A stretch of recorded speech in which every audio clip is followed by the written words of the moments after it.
viewers. Welcome to RotoGrinders Today. I'm Jordan Cooper, a.k.a. BlenderHD, BlenderHD.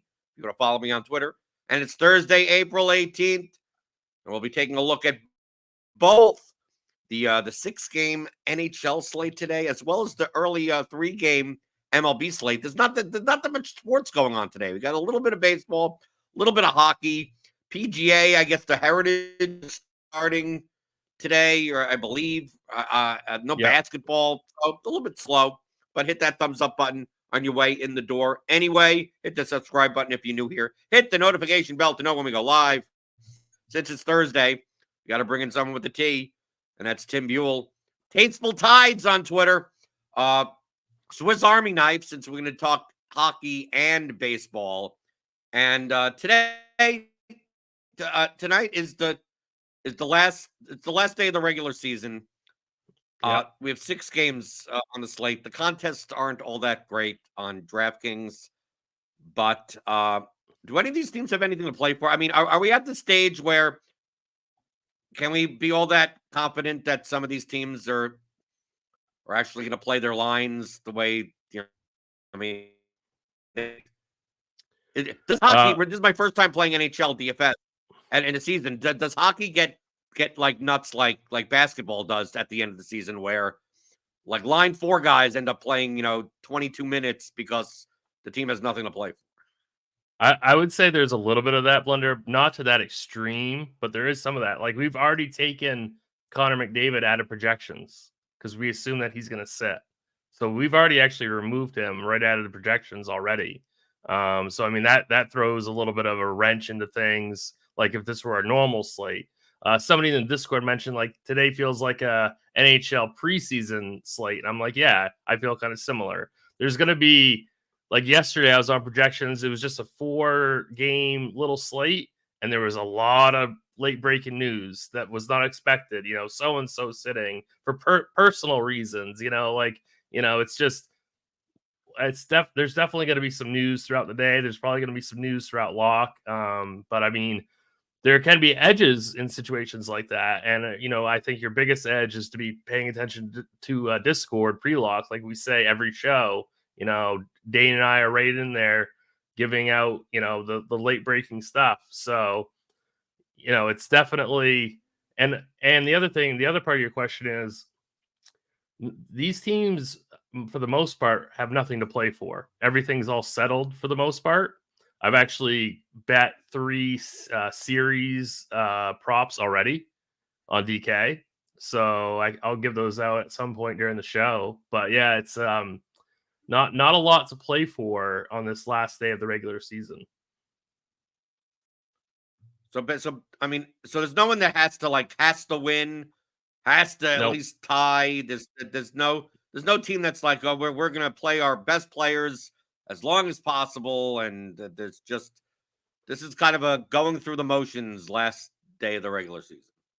I think the Kings and the Golden Knights are the closest that you're going to see to that, because the Kings are 1 point behind the Knights in the standings, so they could end up flip-flopping for seeding. And obviously, most of the time you want to, have the higher seeding, but it depends on, they might not want to play that. The Kings might not want to play that team that they could potentially match up with if they were to finish better than the Knights. So in theory, the Kings want to win. In theory, the Knights want to win. Other than that, there's not a lot going on. It's pretty much all settled. So who are the top teams and the top plays on the slate? I mean, I see, like, I haven't played NHL in like a week, and Jack Eichel at 8,700 as a decent project. I mean, what have the Golden Knights been doing with their lines? Typically, he typically never projects all that well for like an 8K price tag. I mean, obviously we have McKinnon on the slate. We got guys like Kaprizov on the slate. I mean, from a raw point perspective, they surely are. I mean, they're surely the best, quote, plays. But would you consider targeting, more likely to target Vegas and Los Angeles only because they have sort of something to play for?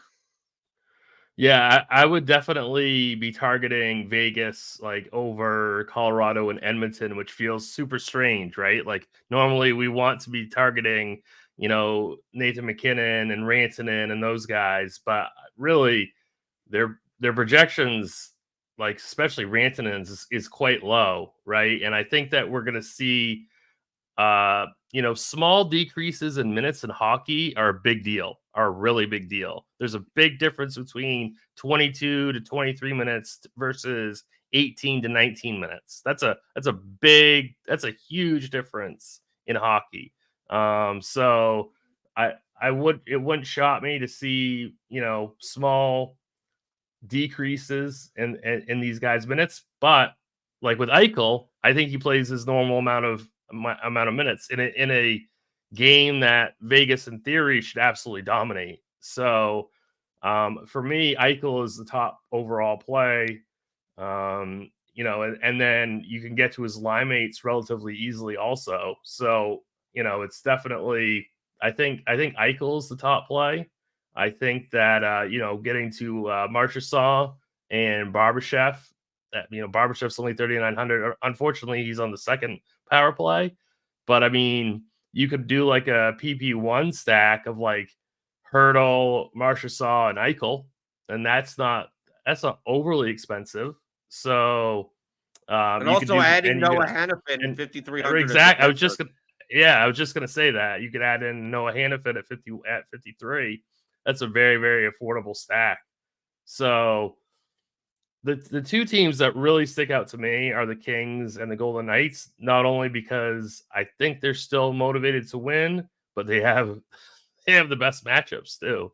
So it's other than maybe the Flames against San Jose, but the Flames really, they're a tough team to trust. So I think that right now I'm heavily targeting Vegas and LA. And right now, I think there's like a 33 person 121 that I think I'm gonna get into. Like I'm only playing like a smaller field, like really smaller field, like smaller than Well, usual. not necessarily even by choice. That's the only Right. contests that are That's the available. only thing right.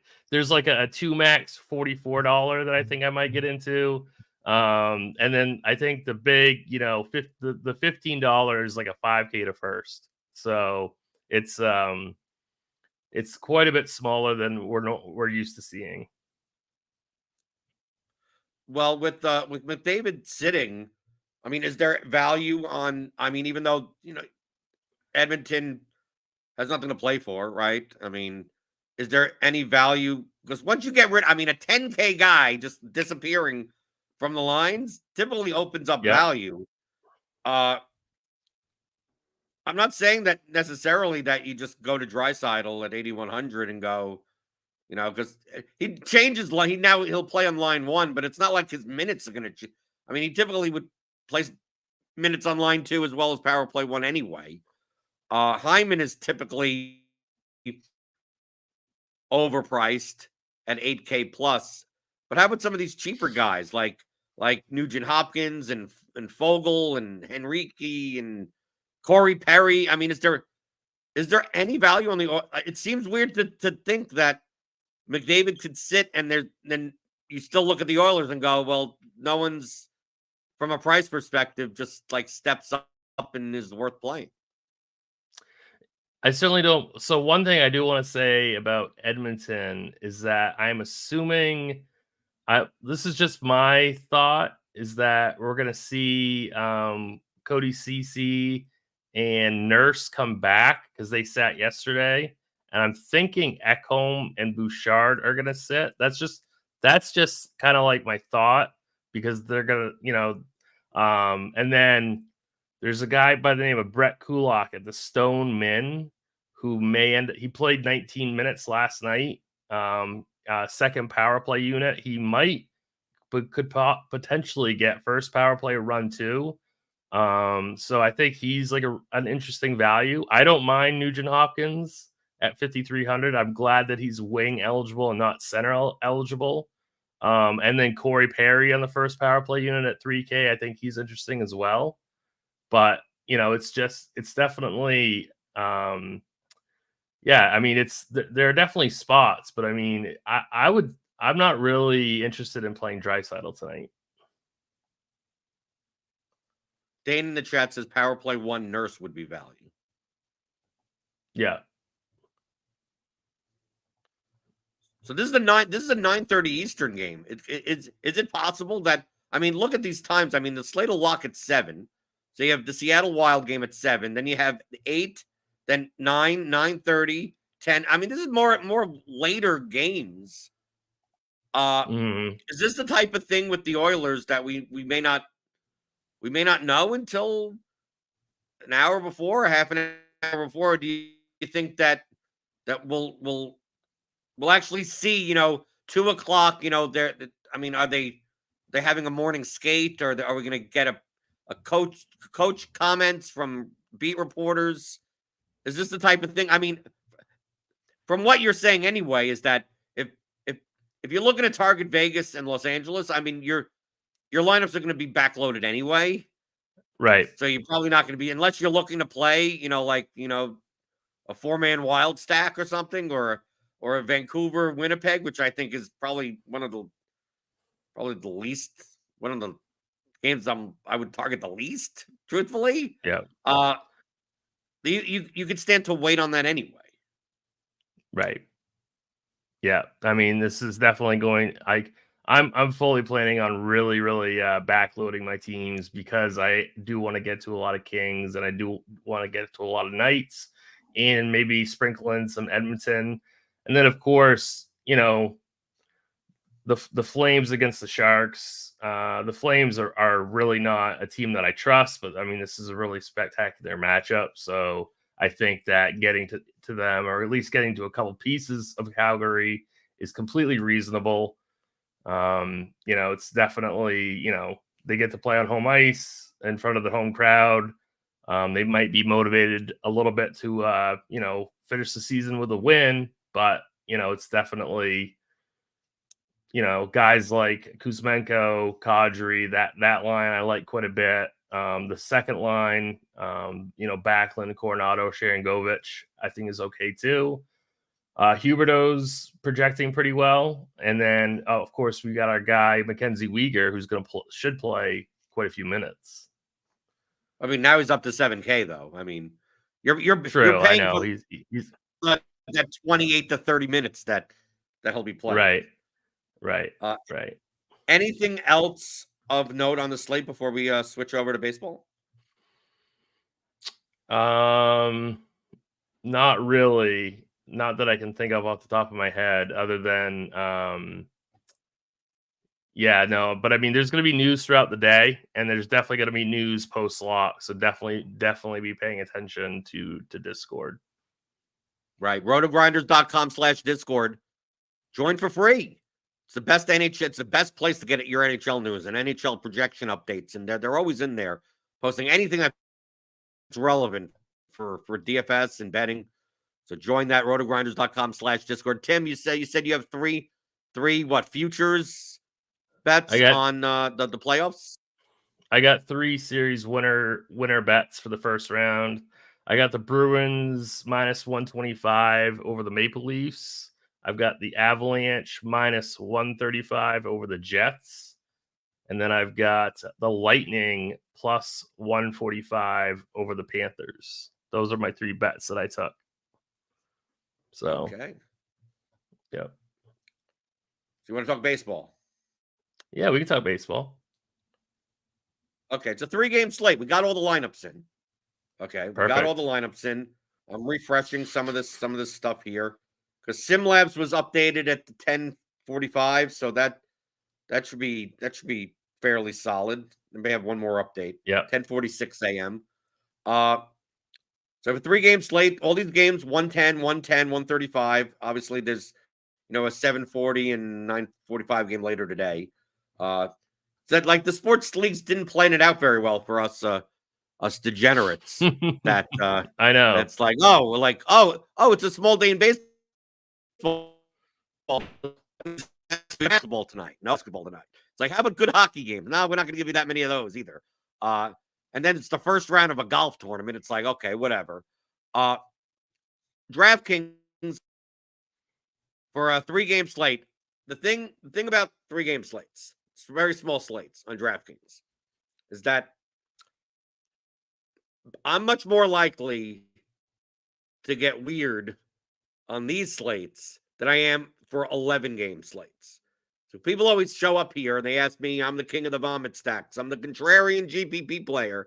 And then if you didn't realize that, like yesterday, like I played the Dodgers in my single entry lineup, and it's like you played the chalk Dodgers. It's like they weren't, pieces were chalk, but Teoscar Hernandez was 4% owned in the 121, right? And I played Michael King at 9% owned in the pitcher spot. So it's like you don't have to get nuts even in like 300, 400 person contests.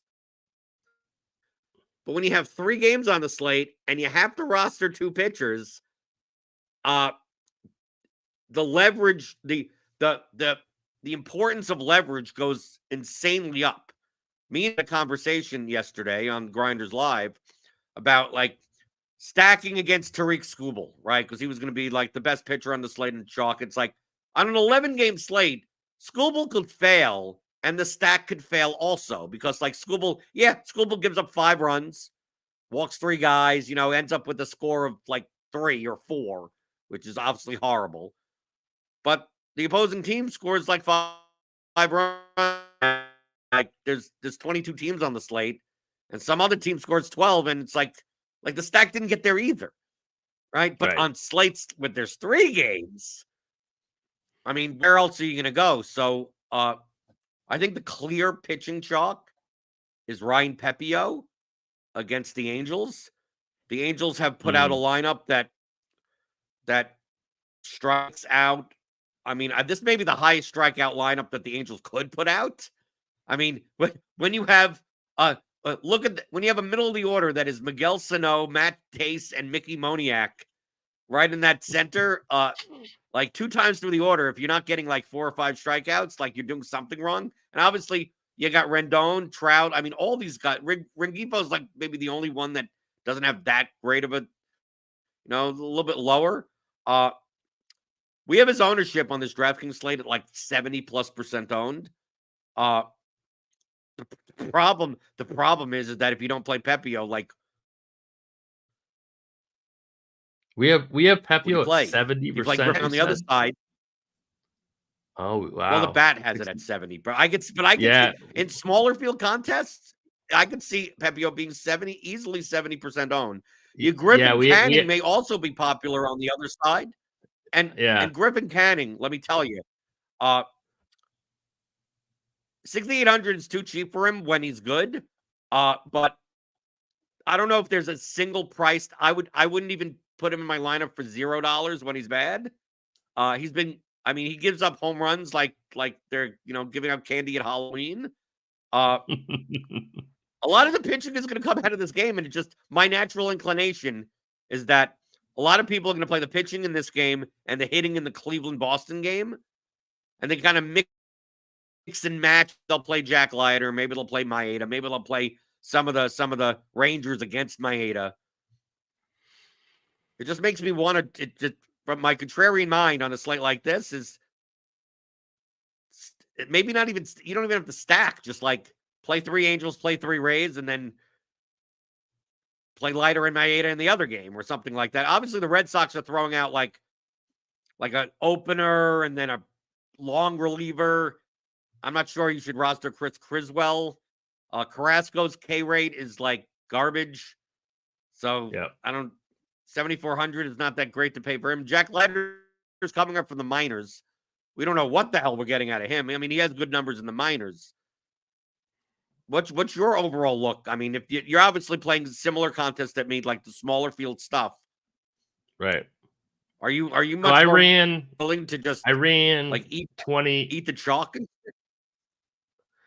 Yeah, so I ran 20 teams in SimLabs right now just to see what they give me for pitching mostly, and it's all. And this is for large field, not for. I just did it for large field just to see, and it's giving me 85% Canning and 80% Pepio.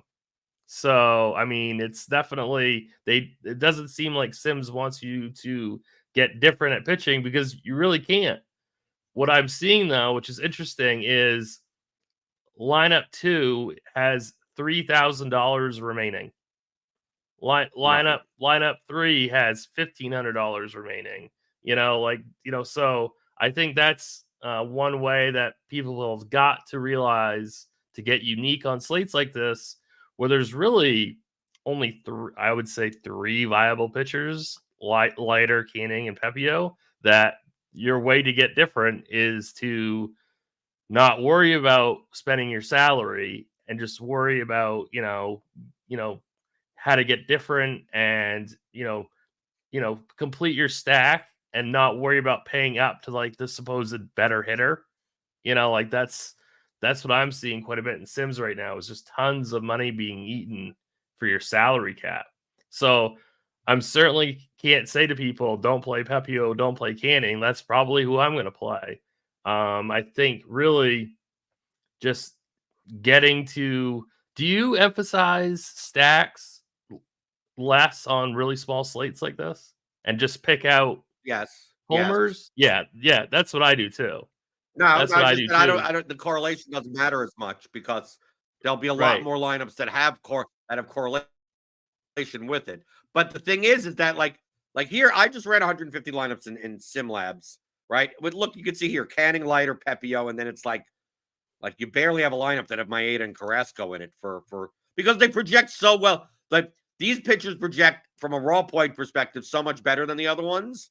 But you see here, it's Yeah. like, look, it's Pepio, Canning, it's a Guardian stack, but it's still 2 batters against Pepio, Sano and Trout. Yeah. Still, Right. less people are going to do that type of stuff. I mean, I make fun of Dean about how many he's playing batters against his own pitcher. These are the slates where that's okay. If you're playing 6 games, 7 game slates, you shouldn't be doing that, even if it's Right. one of them. This is a slate where Pepio could be the highest scoring pitcher on the slate with 12 points. Yeah. It could definitely. if they're scoring on this Like slate, easily. maybe no pitcher does all that well. Right. So there's a case to be made that Pepio strikes out 6, gives up 4 earned runs, and ends up being the highest scoring pitcher and literally ends up being the highest scoring pitcher on the slate with 10 points. And he gave up those 4 earned runs to a home run by Miguel Sano and Mike Trout. I mean, like, and there's also cases where Pepio pitches 6 scoreless innings, 95 pitches, strikes out 8. The pen comes in for the last 3 innings and gives up a home run to 2 guys. I mean, there are cases to be made for these on a 3-game slate. The key point is that the opportunity cost of playing a batter against your own pitcher on a 3-game slate is so much lower. On an 11-game, 12-game, 14-game slate, I mean, you have so many other options that, like, why play Mike Trout against your own pitcher when you could play Ronald Acuna? Not against your own pitcher, or Julio Rodriguez, or Aaron Judge, or insert Ohtani, insert 6K guy there. I mean, like, you don't need to. But it looks like from the Sims perspective that we have here, we look at like stacks, right? Even in the stacks perspective, not as many 5-man, because I didn't force in stacks, right? Yeah. So how many 5-man? How many out of the 150 that were made? How many are 5-man? 13% plus 7% is 20 plus only 22% were 5-man stacks. From a 4-man stack perspective, a lot more of those, right? Maybe not these 1-1, 2-2, whatever, but 4-2, 1-1, 3-2-2, 4-3-1, things like that. And just you go down here team-wise, the Rangers are number 1. Cleveland's number 2, Boston's number 3, and then the Angels, and then the Tampa Bay Rays. So you see this lineup over here: Pepio, Cannon, 2 Angels, and then a full 1, 2, 3, 4, 5-man Texas stack. Right, we scroll down. I mean, you're getting some of these 1-offs. Or Jack Leiter, I mean, do you have to play the ones that are playing a batters against your own pitcher? No. But our sim labs is showing that there are lineups that exist like that actually are plus EV. Yeah, I mean I'm seeing a really good team that I love quite a bit that's eating 3,800 in salary. So, I mean, it's definitely a slate where you can get really creative and just getting different by eating salary and not forcing in stacks. Like, you don't have to force in a stack on the slate. Like, I'm looking through some of these like low salary lineups. Right, there's some like 5,100 left over here. Or here's one that with a good sim labs rating. 4,800 left on the plate. Yep. Right, and it's 4 Red Sox, 2 Tigers, a Ray, and an Angel. So actually playing one batter each against your own pitcher and leaving 4,800 on the table. SimLabs rates this out pretty damn well, right? Yep. I like that team that you just showed. I like that quite a bit.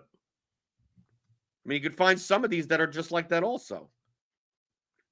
Right, here's a Red Sox range. This one doesn't rate out as well. I mean, my natural inclination is to play teams that look like this on on the right side of the screen. At least 3,900 on the table because you're not playing anyone against each other, right? You're playing Connor Wong as a one-off, right? Who will be probably de facto catcher chalk. And then you play, 4 Angels, 3 Guardians, right? Bottom of the lineup, you play Neto, and I think Moniak will be a little bit more popular than 2% owned. And you're not playing the chalk pitcher because you're essentially stacking against Pepio. Yeah, stacking against Pepio is gonna be pretty contrarian. Right, and some of these lineups work out well. I mean, here's another one that looks lighter Canning, Angel stack with Guardians. Leaving, and not only that, but leaving 3,400 on the table in the process. And this is, look, this lineup leaves 3,400 on the table and still plays Mike Trout. Right. It's not like these are like Troutless lineups with a $6,200 batter. No, you're spending up on, look, this lineup leaves 3,400 on the table, spending up for 5K Josh Naylor, 4,800 Jimenez, and 6,200 Mike Trout, and you still are playing a 9K pitcher and leaving 3,400 on the table, only because there are so many guys on the slate that are like 3K or below. Tyler Freeman, Mickey Moniak, Josh Smith, Miguel Sano is 3,200. Matt Tace is 2,600. Like a lot of these the middle, the strikeout, if there was Strikeout Street, like this Bourbon Street in New Orleans, right? There's Broadway in New York. Yeah, that's what I take a look. That middle of the Angels lineup is that's Strikeout Boulevard right there. They're giving you a discount on Strikeout Boulevard, but all these guys have power. So if you told me that Sano, Tice, or Moniak hit a home run today, I wouldn't be shocked at all. But if you told me they each had 3 strikeouts, I wouldn't be shocked either. Is Carrasco on a pitch count? That's what I'm looking up right now. I don't think so. I mean, he's on a swinging strike count. No, I know. I mean, I know he's terrible, but he's pitched 79, 78, and 88. I mean, he's not. Carlos Carrasco isn't terrible. It's just that he's not Carlos Carrasco from what we used to know him as a 28% strikeout rate pitcher. I mean, he's Paul Blackburn now. I mean, like, you have to think of like that type of pitcher, like a 15% strikeout rate pitcher. That's just what he does. He's maybe not as low as Zach Greinke, but he's getting there. I'm just gonna look up his octo rate real quick. I'm curious. Right. Oh yeah, it's really low. So yeah, that makes sense. Carlos Carrasco becomes the top pitcher on the slate if like he limits contact and then everyone else fails. Right. I mean, it's not a matter Yeah. of Carlos Carrasco doing well. It's that can Carlos Carrasco get 12 points and these other games all become like 10-9 and all these pitchers get shelled. Like then, okay, then 10 points could be the top pitcher on the slate.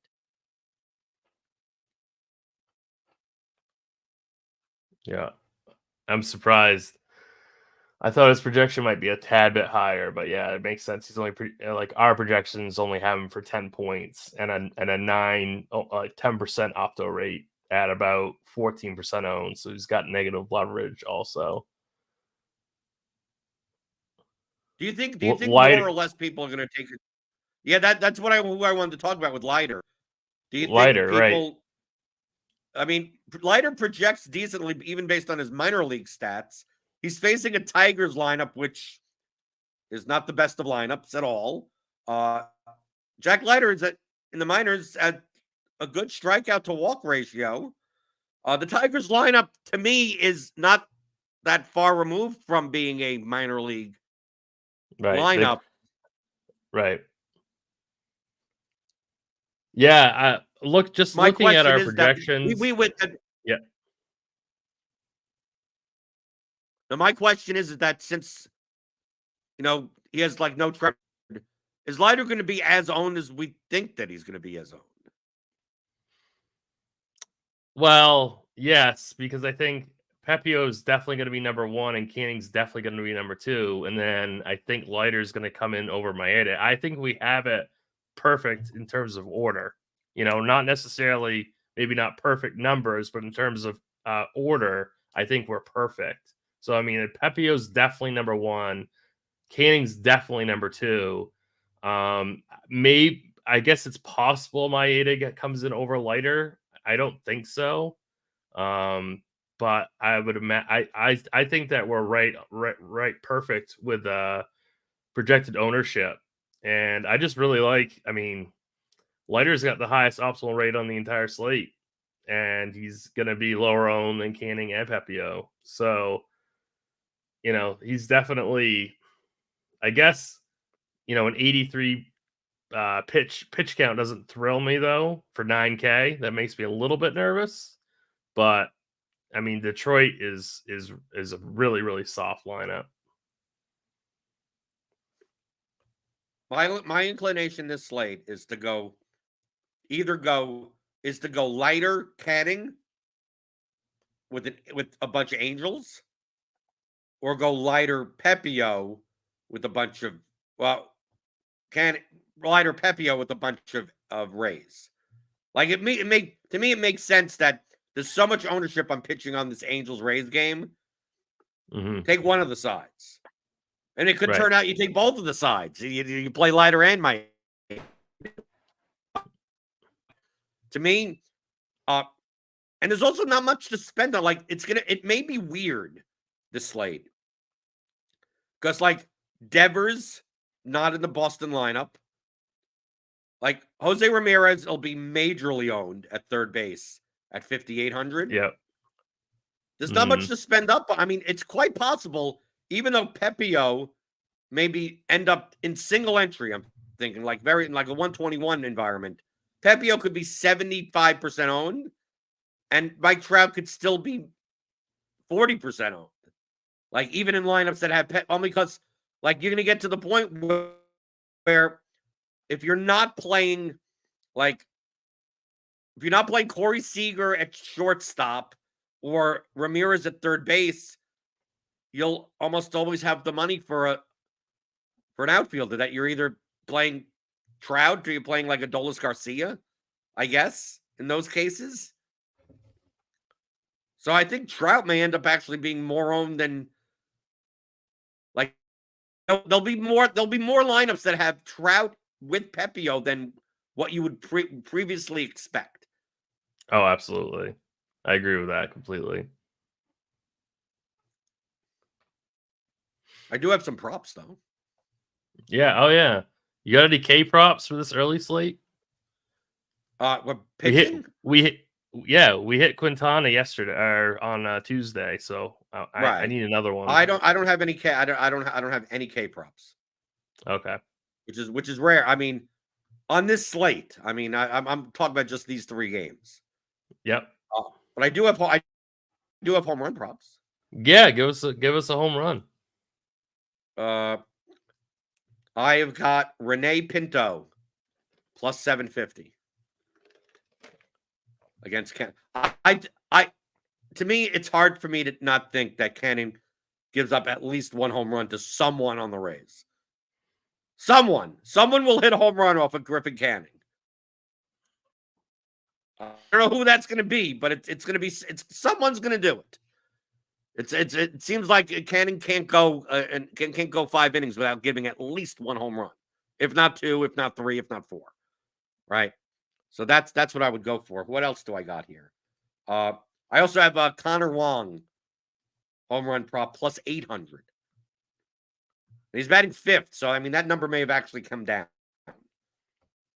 Because my projections had Connor Wong batting like I think 7th, and it's still being a plus EV bet at plus 800.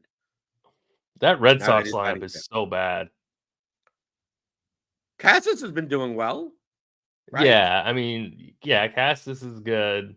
Dern's good. Once you start getting to the bottom end of the lineup, it's like it just gets wow. Yeah, that's ugly. Well, they're going to be chalky at those prices. I mean, people will play, you know, the middle, right? They'll play Wong, they'll play Cassis, they'll play Duran, Abreu, and then they'll pick one of the guys on the bottom, right? Who's going to play Reese McGuire on the slate when Connor Wong is right there? No one will play them. Wong's 41%, McGuire's 5%. There's your leverage. Yep.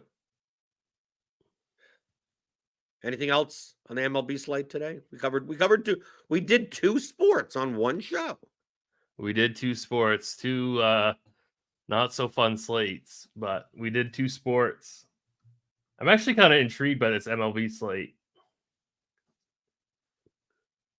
I wasn't going to play initially, but now I'm going to. Okay, so if that's all this show accomplished, that's right. I guess a good thing. That's right. Spurring people to say, "Oh, okay, no, this is much more interesting than I thought." A 3-game garbage slate. Yeah. For MLB, followed by a 6-game garbage slate in NHL. Just a lot of garbage. I mean, the NHL slate's actually pretty good, but the contests are garbage. The contests are such garbage. MLB, the slate isn't good, but the contests are actually very good. Right. Right. Exactly.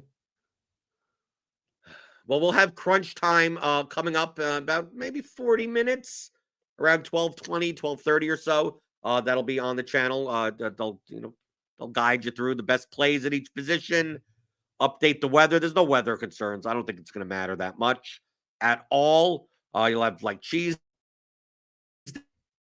TJ, you have a bunch of people talking about that in a little bit. So hit the thumbs up button on your way out the door. Thummy thumbs, I'll wave them at you. Hit the like button, hit the subscribe button, hit the notification bell to always know when I go live. Tomorrow will not be here. There's no UFC this weekend anyway, so that worked itself out. Also won't be here on Monday. I'll be off in St. Louis for some AW professional wrestling, some tickets to a comedy show also. So me and my wife are going to St. Louis. It's only a 4-hour drive. So we're going there for the weekend, but I will be back Tuesday. It's going to be mostly MLB most of these days, right? Other than like Fridays, we'll do a MMA mostly, but mostly MLB, and we'll probably get sick of it by the middle of July. But as long as we're all in it together, that's all that matters to me. So tune back in Mondays through Fridays, 11 o'clock Eastern, where I talk about all things you're thinking about in daily fantasy, props, and pick'em on RotoGrinders Today.